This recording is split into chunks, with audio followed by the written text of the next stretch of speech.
Bonne année dans Memento Mori, le podcast qui parle de 2019, en prenant l'éternité comme point de départ. Je m'appelle Raphaël Charrier, je suis en 2019, toujours pasteur à Grenoble. Je suis Mathieu Giralt, je suis dans le futur, je suis pasteur à Étup, et on est tous les deux blogueurs sur toutpoursagloire.com. Et tu peux revenir dans le présent, s'il te plaît. Et tu peux arrêter tes blagues. Et tu peux rêver. Et tu peux pas tester. Et tu peux pas tester. Exactement. Alors Mathieu, bonne année. Et bonne année Raph. Bonne année à tous les auditeurs. Voilà. Voilà, on vous souhaite tous nos vœux. Et bien sûr, le plus important, c'est la santé, hein, avant tout le reste.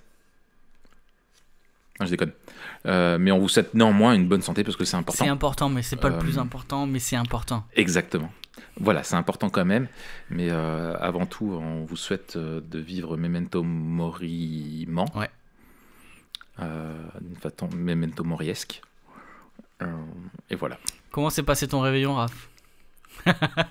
Écoute, c'était génial. Je t'avoue que fêter le Nouvel An, c'est ce que j'aime dans la vie. Non, mais, écoute, je le fais par obéissance sociale et par soumission. Ce serait quoi ton Nouvel An de rêve, si tu pouvais faire ce que tu voulais? C'était celui de l'année passée, où avec ma femme, on était couchés à 10h30, je crois. Nickel, et les enfants? On était bien. On avait couché les enfants, on a mangé tranquille, on a discuté avec un bon vin, et puis hop, à 10h30, on était au lit. Et on un jour comme un autre, quoi. Ah, mais exactement. Voilà, moi, c'est comme mon anniversaire, en fait. Si j'avais pas des gens à qui ça fait plaisir de me le fêter, je m'en ficherais, mais complètement. T'aimes pas ces petites, comment on dit, ces étapes? Non, en fait, en fait, c'est pas que j'aime pas, c'est que je ça trouve ça tellement... Ouais, ça m'est égal. Ou sinon, je me disais, la seule chose qui est bien quand tu fêtes ton anniversaire, c'est que tu te dis, bah, c'est un an de moins loin du Seigneur, quoi. Tu vois, la limite, c'est, mais fêter le jour t'es né, bon, quel mérite t'as, tu vois, enfin... Par contre, fêter l'anniversaire de mes enfants, oui, ça me plaît. Tu vois, c'est une ma femme faire plaisir aux autres, mais moi, mon anniversaire... En fait, je m'en fiche. C'est pas juste une question où j'ai un problème avec ça, mais c'est que je m'en fiche, en fait. C'est presque une perte de temps. Ok. En plus, je peux plus demander le bateau pirate Lego. Pourquoi tu l'as déjà? Je l'avais quand j'étais petit. Et si tu l'as plus, tu mais peux dès que mon toujours fils le demander. Sera assez âgé, je lui achèterai. Tu vois. Tu l'achèteras, mais il sera sur ton bureau. Je chercherai pas à lui faire. Exactement. Je chercherai pas à lui faire plaisir à lui, mais à revivre moi un de mes plus beaux souvenirs d'enfance, c'est d'avoir eu le bateau pirate. T'as résumé la parentalité là, non? Exactement. La parentalité, selon moi, en fait, tu fais des gros transferts sur tes gamins et tu cherches ton bonheur au travers du leur. Oh. Et toi, Matt, qu'est-ce que t'as fait à ton Nouvel An? Écoute, moi, je me rappelle plus. Oh là, t'as bu tant que ça? Est-ce que c'est raisonnable? Écoute, y a une faille spatio-temporelle qui m'interdit de dire ce que j'ai fait au Nouvel An. D'accord. Parce que comme on est dans le futur, on prend la fin comme point de départ, on sait pas encore. Dans le futur, tu ne sais pas ce que tu as fait au moment présent pour ton Nouvel An. Exactement. D'accord.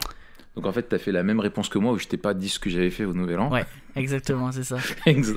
On est fort, hein. On est fort, mais toi, t'es plus fort que moi. C'est l'expérience, t'es plus vieux aussi. Ah oui, d'accord. Ah oui. Je croyais que tu parlais en termes de fort. Oui, t'es aussi plus fort que moi. Plus fort, ouais. Mais je suis chez les frères larges. c'est pour ça.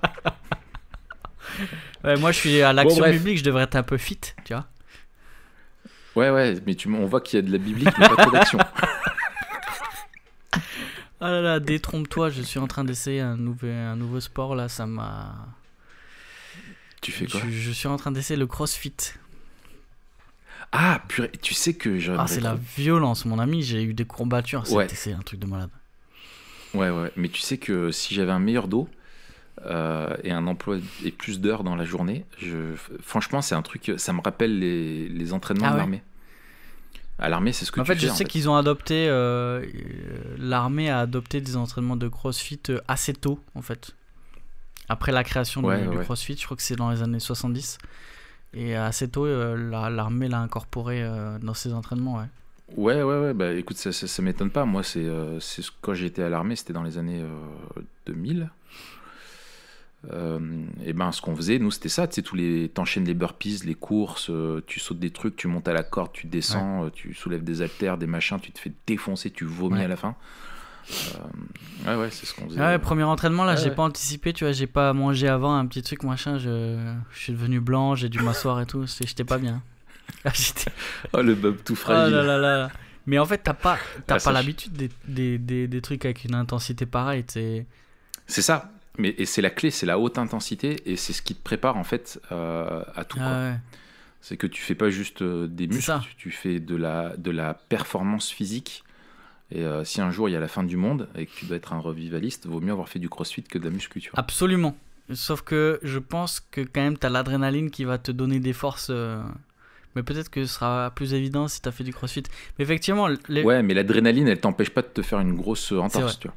Mais l'effort est vraiment différent de la musculation ou même du cardio simple, quoi. Ouais.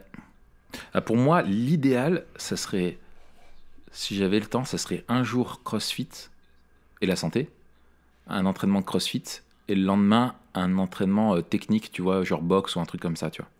Ouais, mais franchement, je sais pas si tu fais un jour sur deux comme ça. Bah après, quand t'as la caisse, oui, sans problème. Je sais pas si sans problème. Si. Non, parce qu'en fait, t'es tout le temps en train de graduer ton effort. De te mettre dans le rouge. Oui. Ouais, ou tu te fais 2 CrossFit dans la semaine et le reste, tu fais de la boxe. Ouais, ça, ce serait cool. Ouais, ça serait cool. Mais d'ailleurs, c'est ce qu'ils préconisent, hein, c'est de faire un truc comme ça et après d'intercaler avec un sport de ton choix. Tu vois, des gens qui font de la gym, des gens qui font un sport de combat ou même de la course. Moi, j'avais vu sur Netflix, il y a un reportage sur le CrossFit. Ah, t'as vu les championnats, là ? Ouais, j'avais vu ça. Regardé, ouais. Mais et avec le gars, il y en a un qui se dit chrétien, le plus grand champion là, historique. Mathieu Frazier là ? Non, ça c'est le nouveau, ça c'est un jeune. Alors non, c'est pas lui, c'est un autre. Ah, j'ai oublié. Mais qui est vraiment la grande star, un peu. C'est celui ça a été le premier. C'est un peu le Michael Jordan, tu vois, du CrossFit. Mais c'est sur Netflix. Enfin, c'était sur Netflix. Je sais pas si ça y est toujours.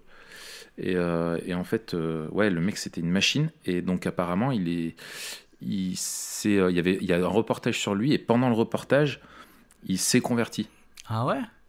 En tout cas, il le dit lui, qui s'est converti. En fait, il mettait tout dans le CrossFit à fond et il a perdu. Il était déjà champion du monde. Et puis il y a une année où il a perdu. Et suite à ça, il a fait un peu, tu vois, une grosse remise en question, un peu, tu vois, de déception et tout ça. Et c'est pendant cette année-là qu'il s'est converti. Ok. Et qu'après, il reprend et il témoigne pas mal de sa foi. Alors bon, voilà, je dis ça au travers d'un reportage, hein, j'en ai aucune idée. Mais il faudrait que je retrouve son nom, tiens. Je retrouve ça facilement. Je crois que c'est Rich Froning dont tu parles. Voilà, c'est ça. Froning, ouais. Froning, ouais. Voilà. Ok.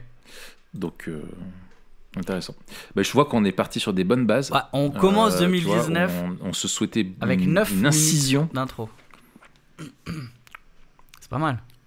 C'est bien. Quand on sera à 2053, ça va piquer quand même. c'est ça. Mais qui sait, peut-être que... Et quand on sera dans l'éternité, Mathieu. Ouais, on fera encore des podcasts ? Peut-être. Pourquoi pas ? Pourquoi pas ? Justement. Avec Moïse en guest star. Ah ouais, on invitera Moïse. Wesh Mo, alors vas-y, raconte-nous. Ce sera classe quand même. Tout à fait. Bon, ouais. Alors, en fait, je te faisais un pont. J'ai vu. De l'éternité. Ouais, mais tu l'as pas saisi, mon gars. Je t'ai fait une passe décisive. Mais tu as fait une blague entre, ça m'a décontenancé. Et t'as fait des gris-gris au lieu de tirer direct dans le but. Désolé. Effectivement, puisque tu parles d'éternité, ça tombe bien, Raphaël. Puisque aujourd'hui, nous abordons la 4e et dernière partie de notre survol de la vision du monde biblique, qui est la restauration ou la glorification. Faut qu'on choisisse. Mais en tout cas, c'est Ben, on va appeler ça la restoglation. Non, ça c'est un restaurant qui fait des glaces. Oh, pas mal. Pas mal. En tout cas, c'est le... gloriration. Non, ça c'est une maladie. En tout cas, c'est le dernier épisode de notre série de 4. Et on est, vous vous rappelez la dernière fois, on rappelait que chaque vision du monde c'est une histoire. Et qu'à la fin, bah, c'est la fin en fait, c'est la fin de l'histoire. Sauf que là, justement, l'histoire ne s'arrête pas. Et c'est une des particularités de la vision du monde biblique. C'est qu'il n'y a pas une fin telle qu'on la conçoit. À savoir que même dans les films, en fait, la fin, c'est jamais une fin, il se passe des choses après la fin, c'est juste qu'on la connaît pas. C'est juste que souvent on parle de la fin pour parler de la résolution. Il y a le problème, il y a une résolution ou pas, une fin heureuse ou malheureuse, mais en tout cas il y a quelque chose où on dit, ben, par rapport au problème qui a été soulevé, soit il n'a pas été réglé, il sera jamais réglé, soit il a été réglé, soit c'est une fin ouverte. Ou réglé temporairement. Ouais, ou réglé temporairement, on l'avait dit quand on avait parlé des films. Et ce qui est intéressant justement avec cette histoire de fin ouverte, c'est que finalement, pourquoi c'est frustrant les fins ouvertes, même si parfois en fait c'est plus réaliste d'un point de vue de l'histoire, parce qu'on sait qu'il y a peu de résolution et qu'il n'y a aucune résolution qui est parfaite et complète, mais c'est frustrant parce qu'on a envie que le problème soit résolu. Et si le problème n'est pas résolu, on est toujours dans une tension. Et donc la fin doit résoudre le problème. Et c'est ce qu'on va voir aujourd'hui avec ce podcast sur ce dernier épisode. Ouais, en fait, quand on parle de fin, c'est plutôt une dernière étape, qui est un aboutissement, une convergence, la restauration en fait. De la chose. Ouais. Alors, peut-être qu'il faut je te propose qu'on parte aussi d'un point de vue historique, d'un point de vue des données bibliques. C'est-à-dire que du point de vue de la Bible, la rédemption, telle qu'on l'a définie, elle se fait au travers de l'œuvre d'une personne qui est Christ. Et en fait, elle se passe en deux grands événements. Le premier étant sa venue. Allié à sa venue, il y avait sa mission, qui était celle de mourir et de ressusciter, pour nous ouvrir la voie, nous ouvrir, créer un chemin et une nouvelle vie qui était possible. Et le deuxième événement, dont Christ a parlé lui-même, c'était qu'il reviendrait un jour, quand le mandat missionnaire serait accompli, quand toutes celles et ceux qui devaient être au bénéfice de son œuvre à la croix, être sauvés, l'auront été, et il viendra là pour permettre l'inauguration de la dernière étape, et donc la clôture de celle-ci, et cette dernière étape étant la gloire éternelle, la restauration, la recréation de toute chose, et lié à ça le jugement aussi, c'est-à-dire c'est le jour du jugement, hein, et ça, nos amis de Terminator se sont largement inspirés aussi de la visée apocalyptique. Et non pas, Apocalypse non pas dans la fin de toute chose, mais le jugement et la recréation de toute chose, où Christ lui-même, le Christ sauveur, sera le Christ qui jugera, et où l'ensemble de l'humanité sera séparé en deux. Toutes celles et ceux qui auront placé leur foi en Christ seront pour l'éternité avec lui, et celles et ceux qui n'auront pas placé leur foi en Christ seront pour l'éternité rejetés dans les peines éternelles, dans l'enfer. Voilà, donc il faut dire aussi que juste avant ça, c'est que ce retour de Christ et ça lie en fait à quand Christ va revenir, va ressusciter tous les hommes. Et en fait, la résurrection est quelque chose qui est pour tous. Mais après cette résurrection, il y a la séparation en deux de Christ, en disant tous celles et ceux pour qui moi j'ai payé pour leur faute, ils sont sauvés, et pour toutes celles et ceux qui n'ont pas encore payé pour leur faute, vont le faire maintenant. Ouais. En fait, quand on parle d'eschatologie, encore un gros mot qu'on a sûrement déjà rencontré, on parle de la fin des temps, ou des temps de la fin, ou des derniers temps. On parle de deux choses. On parle d'une période qui s'étend justement entre la première venue de Jésus et sa seconde, et qui se continue dans l'éternité. Et on parle aussi d'une visée. On a vu que toute l'histoire de l'humanité vise un but, c'est la gloire de Dieu. Et on voit que dans cette histoire-là, après l'irruption du péché, il y a le plan de salut dont on a parlé avec la rédemption. Et on va voir comment la gloire à venir est la dernière étape de ce plan de salut. Et que en fait, cette visée eschatologique, elle vise à ce que soit établi ce règne parfait de Dieu sur terre, et ce renouvellement complet et total de la création, cette rétribution à ceux qui auront refusé la lumière qui est venue dans le monde, comme on disait la dernière fois, et cette libération de ceux qui auront été à la suite de Christ. Et donc nous, quand on parle de prendre la fin comme point de départ, on parle de ça, de cette visée eschatologique-là, et de se demander comment ce que l'on sait de la fin doit conditionner notre manière de vivre aujourd'hui.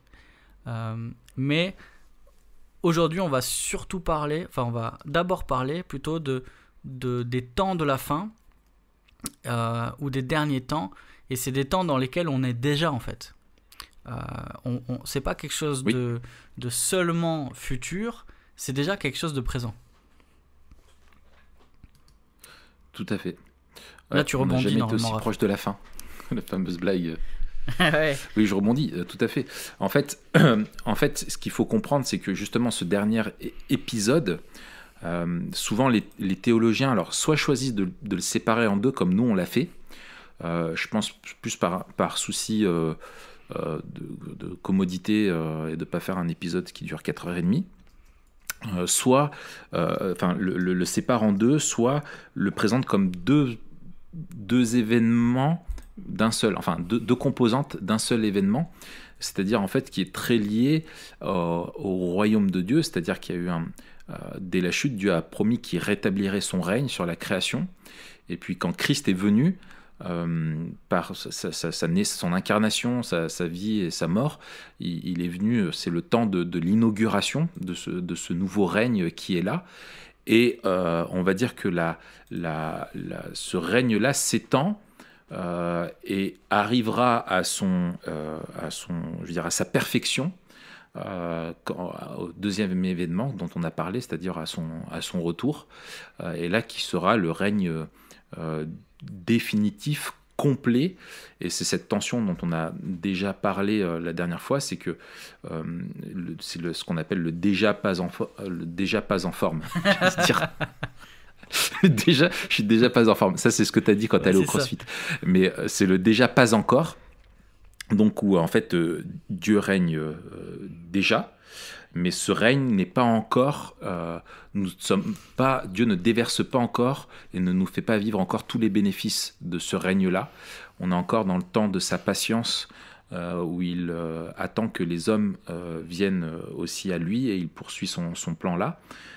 Mais on est dans cette tension-là, et donc on vit déjà des éléments de cet état éternel, c'est-à-dire qu'on a déjà reçu la justification, on a déjà l'assurance de cette vie-là, on peut déjà goûter à cette vie éternelle, notamment pas dans le fait qu'on soit libéré de tous les effets de la chute, mais qu'on puisse goûter au règne de Christ dans nos vies et à la réalité de ce que c'est que de vivre en Jésus-Christ au travers de ce qu'on appelle la sanctification. Et un jour, on a cette promesse-là que, enfin, une fois qu'on sera dans un monde qui aura été recréé, que nous on aura été ressuscité, on vivra pleinement les bénéfices pour l'éternité dans une nouvelle création où non seulement on vivra, Dieu aura restauré ce que Adam avait abîmé, mais ce sera encore encore plus glorifié, quoi. Ouais, c'est ça. On le lit, je crois qu'on l'avait lu déjà, mais je le relis parce que c'est beau.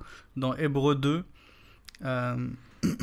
il cite le psaume 8, et au verset 8 justement d'Hébreux 2, il dit « Tu as mis toute chose sous ses pieds. En effet, en lui soumettant toute chose, Dieu n'a rien laissé qui ne lui soit soumis. Cependant, nous ne voyons pas encore maintenant que toute chose lui soit soumise. » Et en fait, on voit dans Colossiens 1 aussi, auquel tu as fait allusion la dernière fois, les versets 15 à 20, cette fameuse partie hautement christologique. J'en ai parlé dans un article publié en décembre.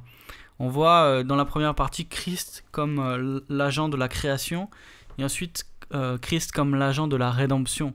Et on voit un des buts de la rédemption, c'est de réconcilier toute chose, de remettre toute chose sous la seigneurie de Christ.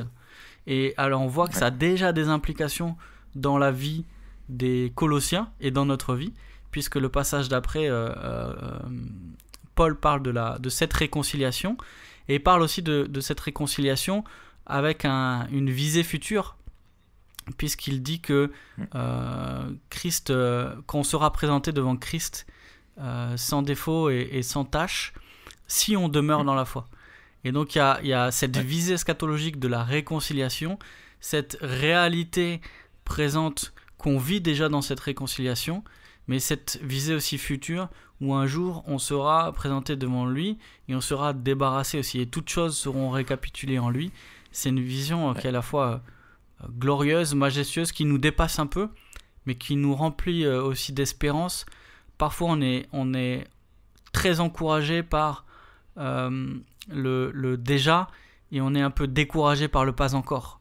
On vit plus le fait qu'on est encore dans un monde déchu, pas encore libéré des conséquences du péché, et le fait de savoir qu'on a déjà la victoire, qu'on a déjà les arts de cet héritage, qu'on a déjà l'assurance de cette espérance de gloire. Et c'est ce que dit aussi Paul dans Romains 5, que la résurrection de Jésus, en fait, c'est dans notre foi ce qui nous permet d'espérer dans la gloire future. C'est parce que Christ est ressuscité qu'un jour on sera ressuscité, qu'un jour on partagera cette gloire, et en attendant on doit persévérer avec cette assurance-là qu'on sera délivré un jour. Ouais. En fait, la résurrection de Christ et la nôtre sont liées vitalement, comme on l'a dit la dernière fois, et c'est pas deux événements distincts, mais c'est un événement qui est en deux épisodes.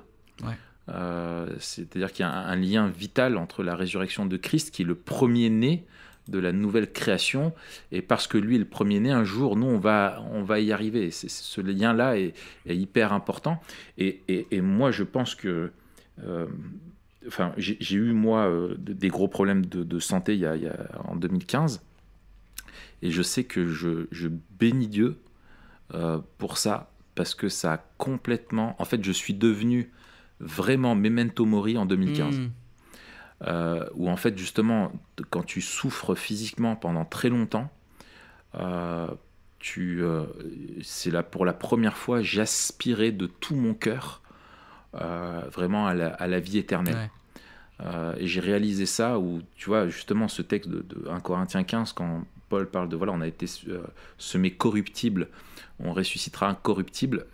Étant malade, et j'avais donc ce microbe là dans mes os qui me faisait trop mal, cette notion d'être corrompu en moi-même, tu vois, dans ma chair, et d'être abîmé par ça, c'était vraiment, je me disais, mais un jour il y aura plus de souffrance, un jour il y aura plus ça, je ressusciterai, et je connaîtrai la vie sans ces souffrances là. Et en fait, je me disais, ça m'a réformé vraiment dans ma façon de voir le présent, et de me dire, est-ce que vraiment on vit en aspirant à cette éternité, ou est-ce que, tu vois, c'est comme si la vie, on avait un espèce d'apéritif qui est un peu bof, tu vois, qui est bon, mais qui est un peu bof, et qu'on veuille faire durer l'apéritif le plus longtemps possible, alors qu'il n'est pas très bon, alors qu'après, il y a un repas succulent qui nous attend, quoi, tu vois. Et c'est un petit peu ça des fois où justement dans avoir une bonne et belle vision de l'éternité est vraiment un soutien pour vivre le présent et éviter de passer à côté de notre vie et de mettre de l'importance dans des choses que finalement on n'emportera pas avec nous et qu'on va perdre, etc. Ouais, c'est ça. Il y a les deux dangers, c'est une eschatologie surréalisée ou sous-réalisée. C'est-à-dire que on pense, voilà. On pense que on doit profiter du monde parce qu'il n'y aura rien derrière, ou on ne doit pas profiter du monde parce qu'il y aura quelque chose derrière. Et en fait, ces deux extrêmes-là, c'est pas, selon nous, la vision biblique du monde. Oui, ou surréalisé dans le sens où on croit qu'on vit déjà les bénéfices que l'on ne vivra que dans l'éternité, notamment tous ceux qui prêchent la prospérité, qu'elle soit une prospérité, on va dire, matérielle ou physique, etc., de santé ou de guérison à tout va, ou ça finalement c'est des choses qu'on vivra mais qui ne sont pas pour ce temps encore, parce qu'on est toujours semé corruptible. C'est ça, c'est quand Paul reprenait les Corinthiens avec ironie en disant mais vous régnez déjà, mais qu'on puisse régner avec vous. Puissions-nous un jour régner avec vous. Il dit mais les amis. Et puis on voit ce dérèglement en fait, parce que dans leur eschatologie surréalisée, elle menait à la débauche et aussi à l'oubli de cette espérance-là qu'on a, et notamment dans la résurrection. Et du coup, ça tord l'évangile.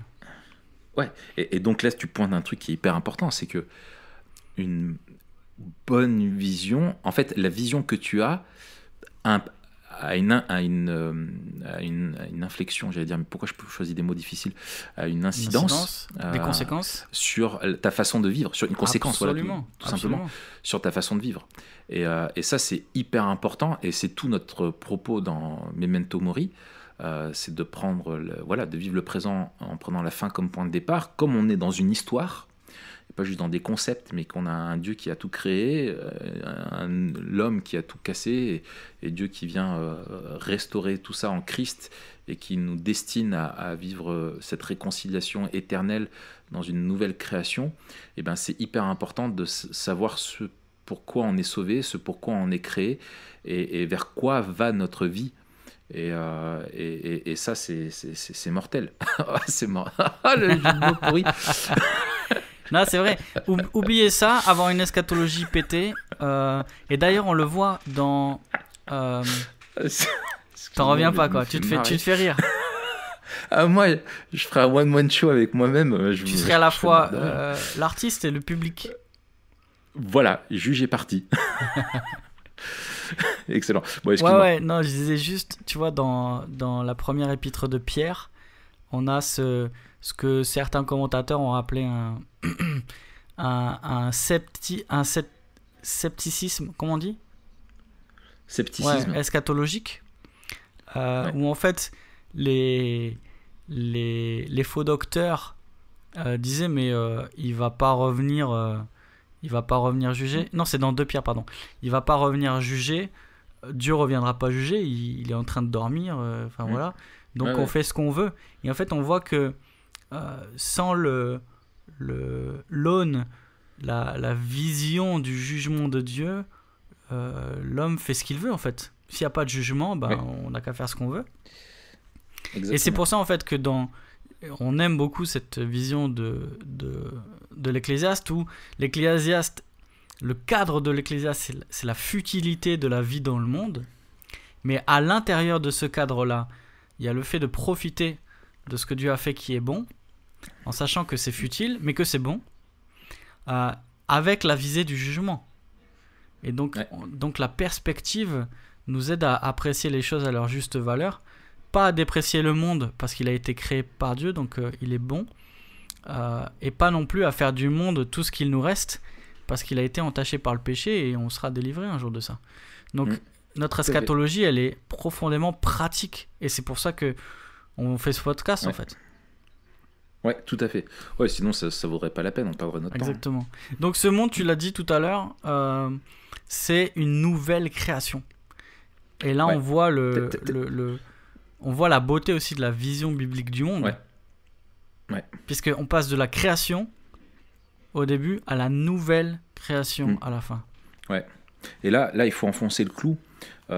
Souvent, quand on parle de paradis ou de vie éternelle, les gens pensent qu'on va se retrouver sur un petit nuage à jouer de la harpe ou qu'il n'y aura plus de réalité matérielle.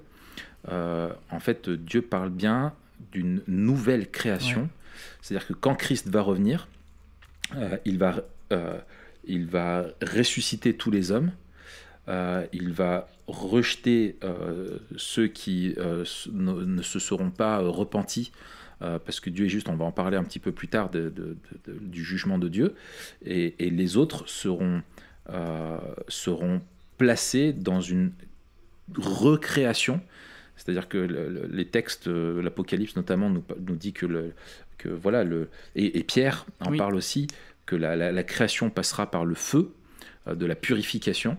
Donc moi je crois pas, je sais pas toi ton avis, mais moi je pense pas qu'il s'agisse d'une recréation dans le sens où cette terre sur laquelle on est, notre univers tout entier, va être simplement annihilé, et puis il va en recréer un tout nouveau.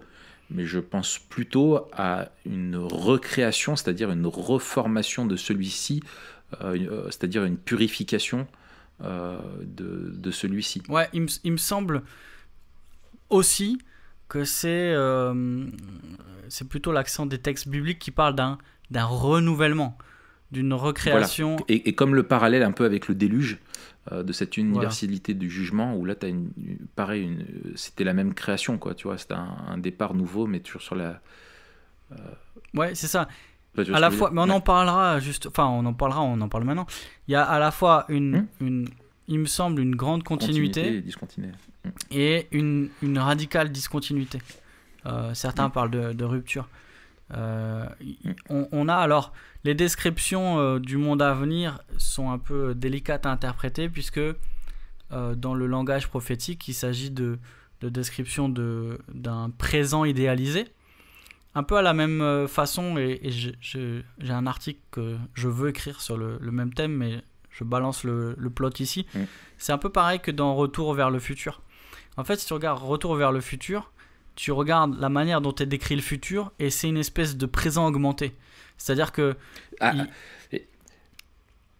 fond, mais ça on en a parlé déjà plein de fois ensemble. Vrai, ouais. Tu peux pas imaginer le futur en dehors du présent. En fait, tu vois, c'est une espèce de présent. Dans le futur, c'est une espèce d'années 80 sous stéroïdes. Et donc, en fait, même la 3D, c'est une 3D en polygone des années 80. Comme il l'a pensé là-bas. Les couleurs, à la limite, ils avaient 10 ans d'avance, parce que c'était les couleurs plutôt des années 90, fluo, etc. La question de l'overboard, en fait, il reprend juste les codes du skate qui a explosé dans les années 70-80. Donc en fait, pour parler du futur, on est toujours... On en parlait dans Minority Report, tu sais, avec tout le truc tactile et tout ça, où tu étais à l'aube. Alors, Minority Report, pour le coup, je trouve qu'ils avaient touché du doigt quelque chose, anticipé un peu plus. Tu vois ? Ouais, mais c'est comme Black Mirror. Ouais. C'est des choses de notre présent. On ne peut pas imaginer un futur, même tous les extraterrestres ils sont tous anthropomorphiques. Ils sont tous anthropomorphiques, ou en tout cas, je sais pas, mais tu vois, qui ressemblent à quelque chose de la création. Tu vois ce que je veux dire, vu d'un point de vue anthropocentrique, oui. tu vois. On a du mal à imaginer des créatures. Soit une bactérie géante, soit un mélange de plusieurs animaux, soit... Enfin, tu vois ce que je veux dire, c'est forcément des choses qui font partie de la création. Ouais. On n'arrive pas à imaginer quelque chose en dehors de ça, quoi. Ouais, du coup, je pense... je parlais du présent, du présent idéalisé. Alors ça, vous le lisez, c'est super bien expliqué dans le livre L'Évangile et l'Histoire, qui fait partie des 4 volumes des brochures de la Gospel Coalition. C'est chez les éditions Clé. Et dans la dernière partie, la restauration finale, il parle justement du présent idéalisé. Alors il dit, je lis un peu le paragraphe. Ainsi, pour communiquer la réalité de la gloire future des nouveaux cieux et de la nouvelle terre à des gens nécessairement limités dans leur compréhension de la révélation à ce moment précis, l'auteur de la prophétie pouvait, par exemple, se servir d'une hyperbole ou user d'expressions démesurées dépeignant un présent idéalisé. On peut très bien imaginer l'effet produit sur les premiers auditeurs d'Ésaïe quand il leur parle d'un avenir où une personne mourant à 100 ans est encore considérée comme un enfant, à un âge où, à leur époque, les angoisses bien connues de l'enfantement appartiennent au passé. Et en fait, on voit que même dans les descriptions de la fin du livre de l'Apocalypse, il emploie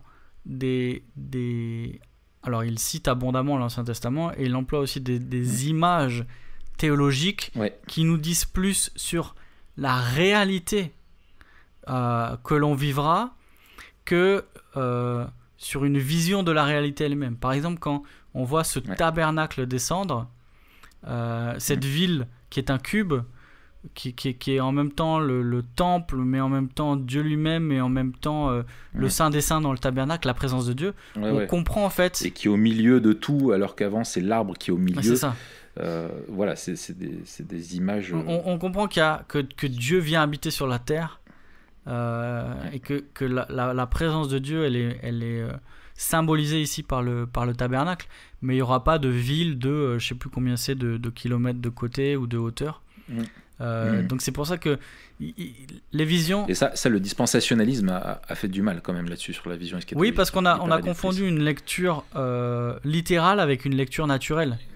Le problème de la lecture littérale, c'est qu'elle aplatit en fait les visions et le genre apocalyptique et le genre prophétique en disant ça doit être ce qui est décrit, c'est ce qui est, en oubliant la dimension poétique aussi de ces genres-là, quoi. Ouais. Et alors, il y a un bouquin qui est vraiment pas mal, qui est de Nancy Guthrie, qui est Even Better Than Eden. Et donc, bien mieux que l'Éden. Et finalement, dedans, elle décrit, j'ai beaucoup aimé le travail de théologie biblique, où elle fait le lien, cette tension en fait depuis le premier jardin, la création originelle et la recréation. Et en fait, ce qui est important de dire, c'est que cette recréation ne sera pas, et tu le disais un petit peu, enfin ce que tu disais implique ça, c'est que c'est pas un retour en arrière. Même de la culture, de tout ça. C'est-à-dire, c'est pas un retour à l'âge de pierre, mais c'est plutôt une recréation, une restauration, où la création sera débarrassée du péché, sera recréée, totalement purifiée du péché et de ses conséquences. Et nous-mêmes, quand nous ressusciterons, et c'est ça qu'on a du mal c'est pour ça qu'on a du mal, je pense, à se l'imaginer, c'est qu'on oublie qu'on sera recréé, dans le sens où on a été, donc on a cité déjà 1 Corinthiens 15, ce mais corruptible, on ressuscitera incorruptible. C'est que notre conscience, notre être intérieur sera recréé sans la possibilité de péché. Et dans une création et ça nous changera du coup. On sera pleinement en lien avec Dieu, rempli de l'Esprit. L'Esprit habitera pleinement en nous, on sera en pleine communion avec Dieu, et donc on verra le monde tel qu'il est vraiment, tel qu'il sera lui-même aussi recréé et donc débarrassé de toutes ces souffrances qui lui sont propres, qui sont les conséquences du fait qu'il ait été maudit à cause de la chute d'Adam. Et donc on vivra avec, on sera des nouvelles créatures, toujours nous-mêmes, ça c'est la continuité, mais discontinuité dans le sens où on sera recréé, débarrassé et incapable de retourner en arrière dans notre péché. Et souvent, certains pensent que voient le nouvel Éden, cette nouvelle création, comme un retour en arrière. Mais en fait, ça sera un nouvel Éden, mais qui sera mieux que l'Éden. Et finalement, ça a du sens de regarder à l'Éden, de voir cette création qui était parfaitement bonne, qui était pour moi, tu vois, toutes ces images d'Apocalypse, ça se rejoint par celle de Dieu qui se promène en Éden avec la brise du soir, tu vois, pour rencontrer Adam et Ève comme il en avait l'habitude. Et en fait, c'est ça, c'est de vivre dans la présence de Dieu pour l'éternité, dans la présence de Christ ressuscité qui sera au sein de cette création, et où on vivra parfaitement ce mandat culturel qui nous était donné, cette adoration de Dieu où tout sera fait pour sa gloire, et ça ne sera pas juste un culte pour toujours. Il n'y a pas longtemps encore, j'étais dans une église où j'étais invité à prêcher, et la personne qui présidait a dit cette phrase, il disait ouais, il faut qu'on prenne du plaisir à chanter parce que c'est ce qu'on va faire pendant toute l'éternité. Ouais. Et je disais purée, mais moi tu m'aurais dit ça, tu vois, où il résumait l'adoration au chant et au fait qu'on ferait comme si on était dans une salle de culte géante toute l'éternité à taper dans les mains et chanter des cantiques, ce qui est hyper réducteur quant à la nouvelle création, quoi. Oui, c'est ça. Quand on parle du culte, c'est quelque chose qui comprend toute la vie. Et en fait, le culte, c'était normalement le mandat culturel. C'est-à-dire que le mandat culturel devait être un culte rendu à Dieu et qu'on devait, par notre vie, rendre un culte à Dieu en lui obéissant, en remplissant le mandat qu'il nous a donné et l'adorer par toute notre vie. Et on voit que lorsqu'on a été sauvé, c'est notre corps entier et toute notre existence que l'on consacre à Dieu. C'est une consécration qui est totale. Et donc, quand on parle de la nouvelle création, on a l'idée d'une vie qui est complètement renouvelée et complètement consacrée à Dieu. Mais pour nous, enfin pour certains du moins, cette vie de consécration, ils la voient comme une vie de culte, dans le sens, une vie de célébration, de culte du dimanche matin. Mais le culte à Dieu, c'est une vie à son service et à son image. Donc c'est de ça dont on parle. Cette nouvelle créature ou cette nouvelle création que nous sommes devenus en Christ, elle inaugure et préfigure la nouvelle création du monde. C'est-à-dire que l'univers entier est déjà en quelque sorte au bénéfice de la croix, et quand nous serons dans la gloire, l'univers entier sera dans la gloire, et c'est ensemble qu'on vivra cette réalité-là. Donc c'est les restes encore du dualisme entre sacré, séculier, ou entre vie professionnelle et vie religieuse, etc. Mais en fait, on sera tous les jours parfaitement et complètement devant Dieu, et tout ce qu'on fera partie de notre culte. Ça devrait déjà être le cas, et ça sera complètement le cas. Quand on mange, quand on va travailler, quand on passe du temps avec nos voisins, quand on prend soin de notre famille, c'est un culte qu'on rend à Dieu. Ça fait partie du culte qu'on rend à Dieu, et ce sera pas si différent que ça, même si ce sera radicalement complètement différent, ce sera analogue au ciel. Ouais, c'est ça.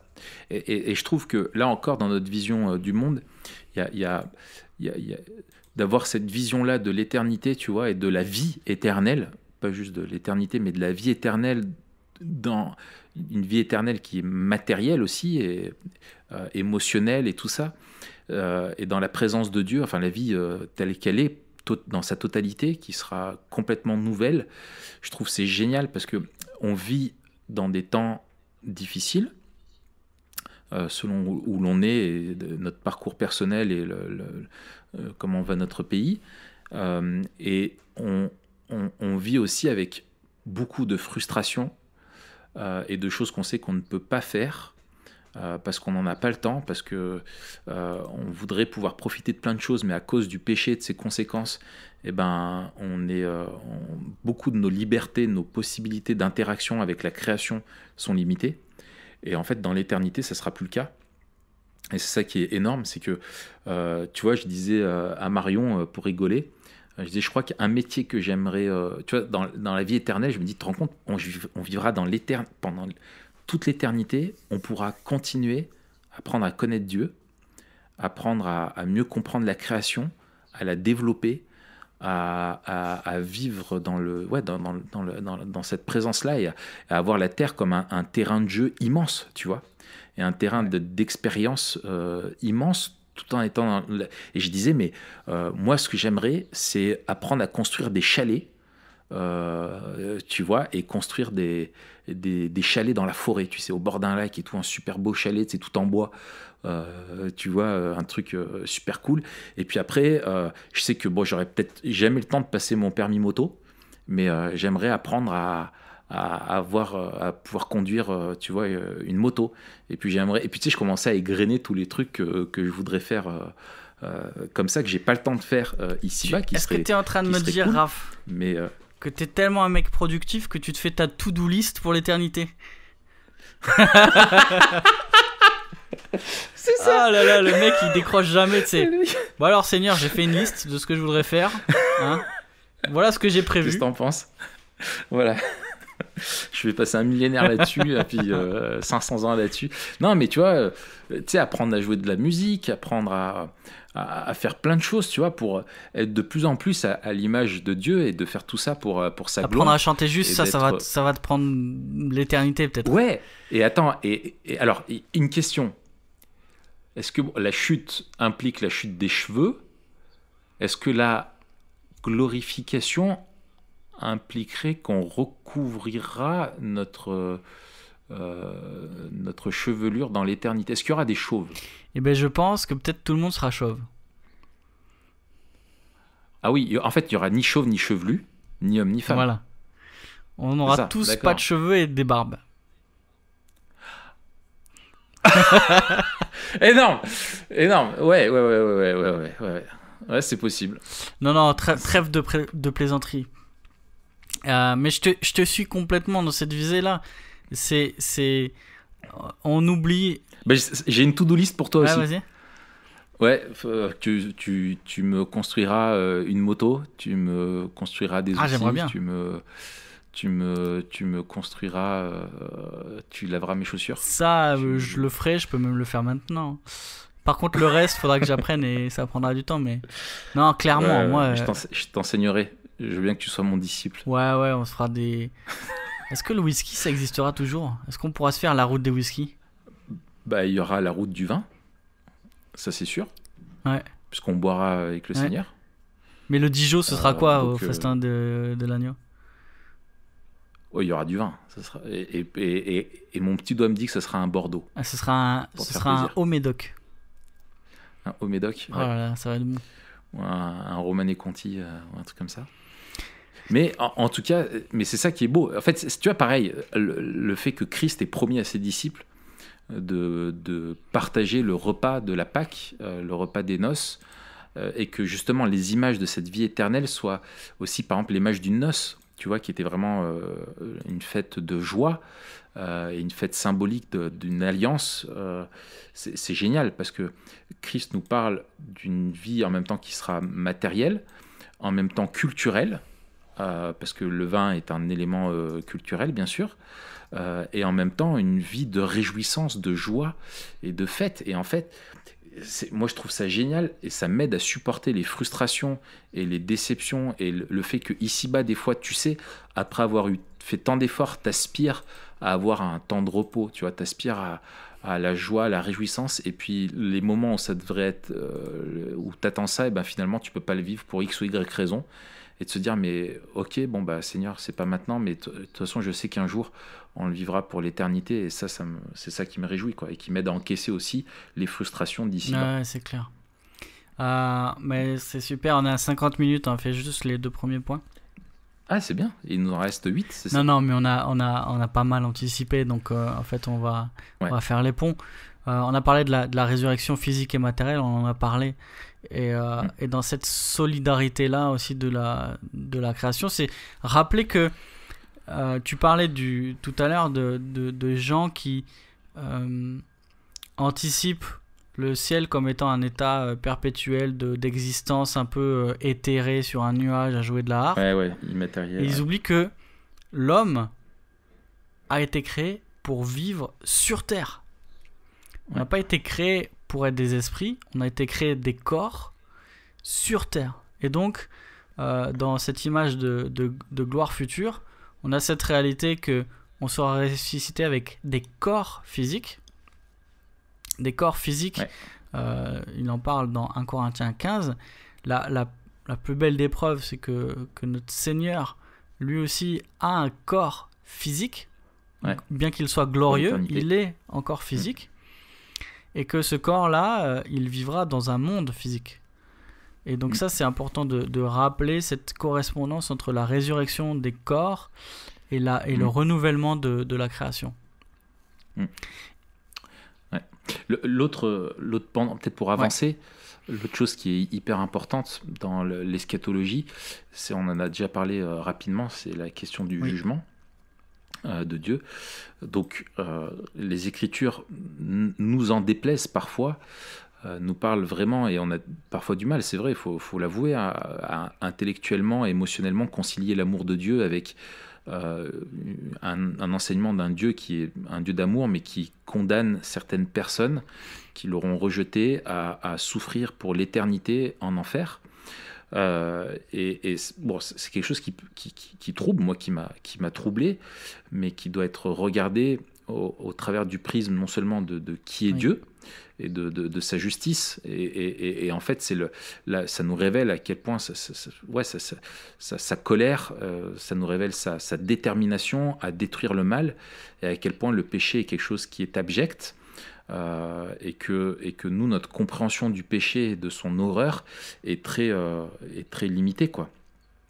Et que c'est à lui, le Dieu saint, qui est le premier offensé, de déterminer quel est le juste jugement par rapport au mal qu'on fait.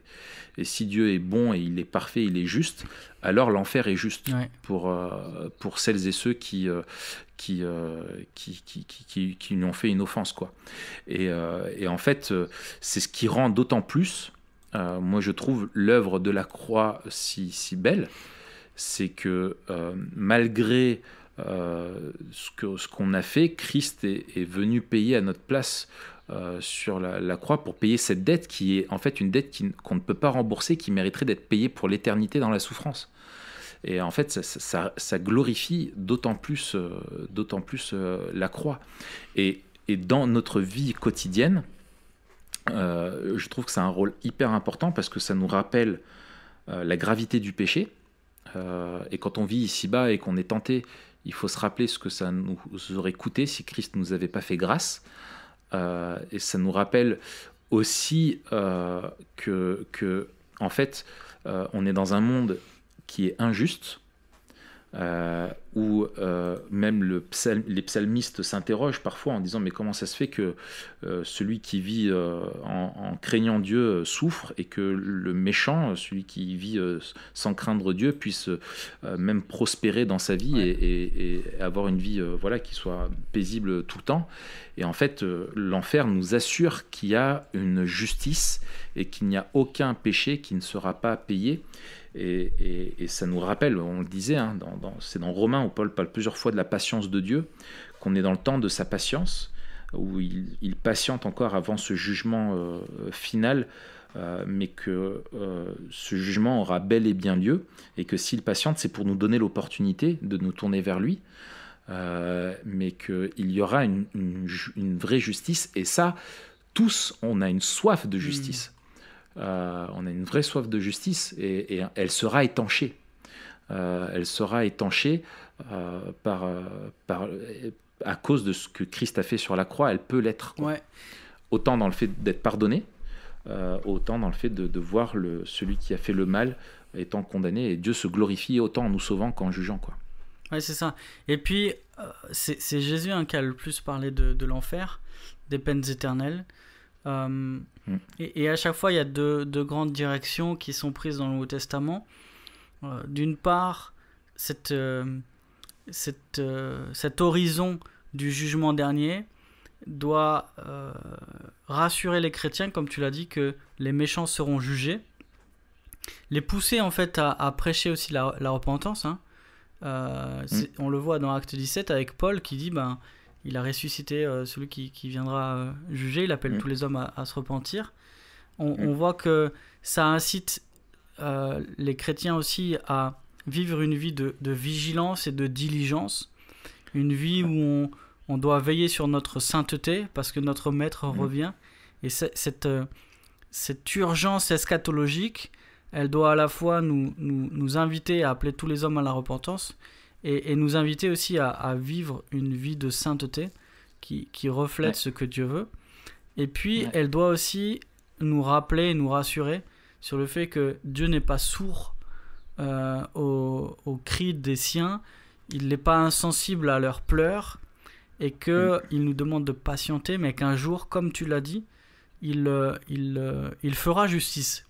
Et qu'en attendant, la justice ne nous appartient pas, mais ce qui nous appartient de faire, c'est de témoigner du temps de sa patience, comme tu l'as dit, de sa grâce, en annonçant sa justice.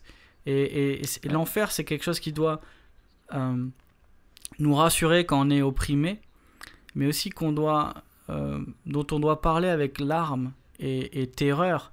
C'est Calvin qui disait qu'on ne peut pas parler de la réprobation sans pleurer, parce qu'en fait c'est terrible, quand on y pense, c'est terrible, et c'est cette vision terrifiante là qui doit nous pousser aussi à en parler aux gens.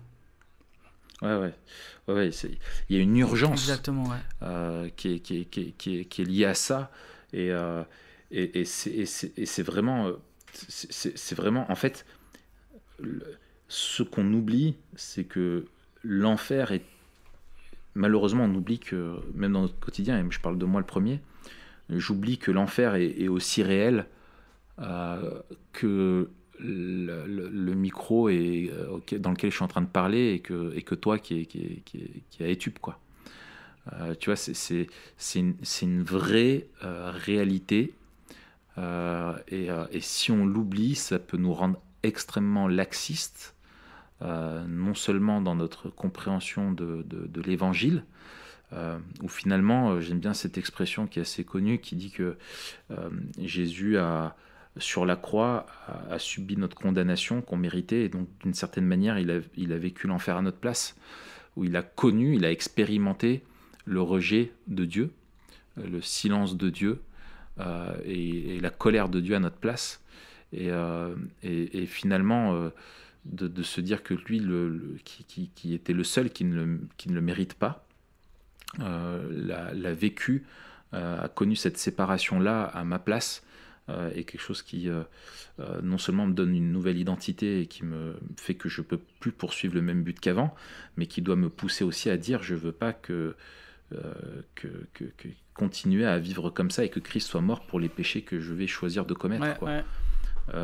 Et donc ça nous pousse à la sainteté, à vivre vraiment selon la volonté de Dieu, et à voir les autres aussi tels qu'ils sont, c'est-à-dire des personnes qui sont en train d'aller tout droit en enfer, sauf s'ils placent leur foi en Jésus-Christ. Et ça, dit comme ça peut sembler super hardcore, mais c'est la réalité, quoi. Et moi, des fois, je me souviens, un des jours les plus tristes de ma vie, c'est quand j'étais à un enterrement. Quand j'étais éducateur, j'accompagnais une jeune fille à l'enterrement de son grand-père. Et donc j'étais mal à l'aise, j'étais dans l'église, il y avait toute la famille, et c'était dans un village, et moi je me suis tenu loin à l'écart pour respecter leur intimité et tout ça. Et j'entendais le curé qui disait, qui faisait un portrait où apparemment cet homme était était vraiment un mec mauvais, où le curé avait bien du mal à dire du bien de cet homme-là, en disant oui, c'est vrai que monsieur machin avait son caractère, qu'il y avait des problèmes avec sa famille, etc., mais aux yeux de Dieu, il est comme une fleur qui a été replantée, et que maintenant, après sa longue maladie, il a enfin cessé de souffrir, etc. Et cette notion de dire, mais maintenant il a cessé de souffrir, je disais, mais mec, si tu savais, te rends pas compte de ce que tu dis, quoi. C'était pas, la mort ne te délivre pas. Ce qui te délivre, c'est Christ. Et la mort, c'est juste un passage qui t'amène quelque part après, quelque part, quoi. Et ça, je me souviens, mais j'étais triste et je pleurais, et je me suis dit, mais si elle me voit pleurer comme ça, elle va se dire, mais qu'est-ce qu'il a, mon éduc, tu vois. Et je pensais qu'elle pensait que je pleurais mais en fait je pleurais de voir un mensonge comme ça qui était dit. À aucun moment il y avait la croix, enfin le seul truc qui était mentionné, c'est que maintenant c'est un enfant de Dieu parce qu'il a été baptisé quand il était enfant. Mais tu parles, quoi, c'est parce qu'on enseigne les Écritures. Et c'est terrible de bercer les gens dans une illusion comme ça, et notre devoir de dire la vérité, même si elle est choquante, avec le plus d'amour, quoi. Et on doit tendre,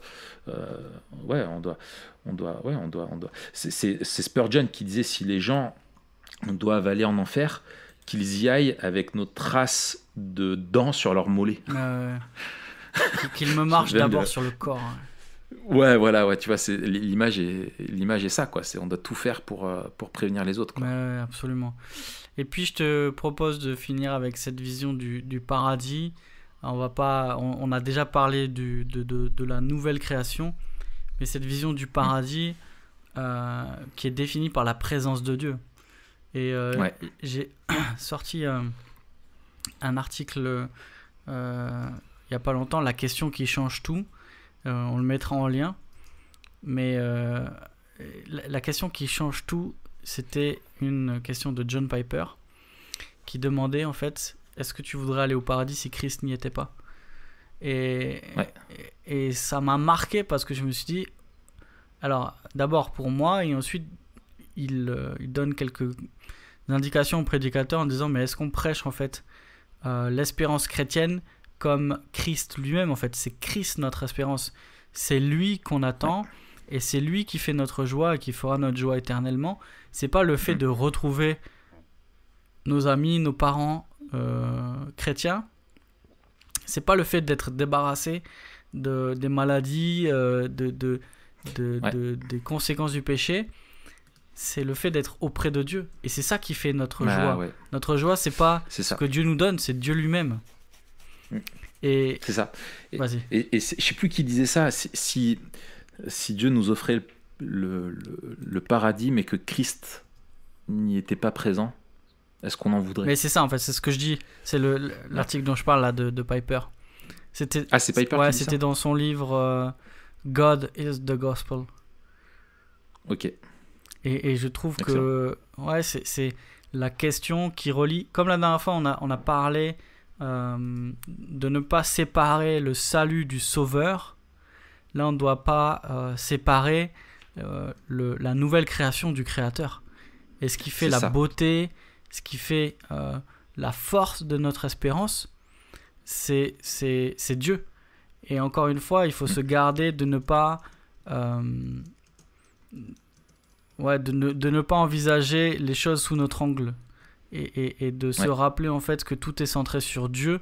Et que le paradis est centré sur Dieu. C'est Dieu qui est au centre de la nouvelle création. C'est Dieu qui est au centre de notre joie. Cette joie qui sera parfaite, éternelle, et qui ne fera qu'augmenter. Et Dieu recrée tout et met tout en ordre avec l'enfer et le salut, parce qu'il réclame tout pour sa propre gloire. Quoi. Excellent. Excellent. Bah écoute... on aurait beaucoup de choses à dire encore, mais je te propose qu'on reprenne ce podcast peut-être dans l'éternité, dans la nouvelle création, et on se dira, purée, qu'est-ce que notre vision était étriquée, c'est clair. Étriquée, et comme elle manquait de beauté, et comme elle rendait pas assez gloire à Dieu, et qu'est-ce que c'est encore mieux que ce qu'on imaginait, quoi. Ouais, ça va être magnifique. Ouais. Et puis on retrouvera tous ceux qui nous ont écoutés et qui ont mis 5 étoiles, c'est ça? Tous ceux qui ont mis 5 étoiles, je pense qu'on vivra dans le même quartier. On vous donne rendez-vous sur le nuage. 42. Oui, 42, c'est celui où il y a le Burger King et le méga toboggan en tyrolienne qui va jusqu'au nuage 43, et c'est énorme. En fait, il y aura des piscines individuelles de burgers au bacon. C'est plus les piscines à balles, c'est tu sautes dedans. Mais comment on fera avec la viande? Tu sais que moi, ma réponse, c'est qu'en fait, il y aura des steakiers. Des steakiers et des arbres. Des arbres à steak. Bah oui. Des arbres, des béconniers, des steakiers, voilà. Mais qui nous permettront de manger de la viande. En tout cas, on espère que cette série vous aura plu. Cette série de 4 épisodes. Oui. Ce qu'on a essayé de faire, c'est un survol avec quelques points qui nous semblent intéressants. On espère qu'on aura montré avec fidélité et justesse, même si c'est pas exhaustif, cette vision du monde biblique. Et on espère que ça vous aidera aussi à à vivre une vie memento mori. On y fera souvent référence quand on parlera des sujets qu'on va aborder dans l'avenir. Donc voilà, il nous semblait important de pouvoir articuler cette vision du monde biblique pour voir de quoi on parle à chaque fois, quoi. Ouais, excellent. Tout à fait. Et puis, on se retrouve la semaine prochaine. Yes, on parle de quoi, Raph ? Pour la semaine prochaine, il me semble qu'on va parler du travail. On parle du travail, on est comme ça, c'est le début de l'année, on est chaud. Voilà. Le capitalisme, la productivité. Voilà. Comment le GAFA est une préfiguration de la bête. Et quelle est cette puce, en fait, qu'on aura sous la peau de la main. Voilà, exactement. Et non, mais on va parler du travail parce que vivre le travail en prenant la fin comme point de départ, c'est important, n'est-ce pas ? Et voilà. Et puis après, on fera un épisode aussi. On a prévu plein de trucs. On a prévu sur le transhumanisme. Ouais. On a prévu sur le rap. Ouais. On a prévu sur la pertinence culturelle de l'Église. On a prévu sur la mort aussi. Parler de la mort en tant que telle. Memento Mori, il y a Mori dedans. Voilà, donc voilà, on a plein de trucs qui se préparent pour cette année 2019, c'est cool. Ouais, super Raph, je me réjouis de passer encore cette année avec toi et d'aborder tous ces thèmes et puis de vous entendre aussi. Si vous avez des questions, des suggestions, vous pouvez nous écrire ou mettre ça en commentaire, on sera heureux de vous lire. Yes. À très vite c'est Raph. Cool. À très bientôt Mathieu. Salut. Allez, ciao.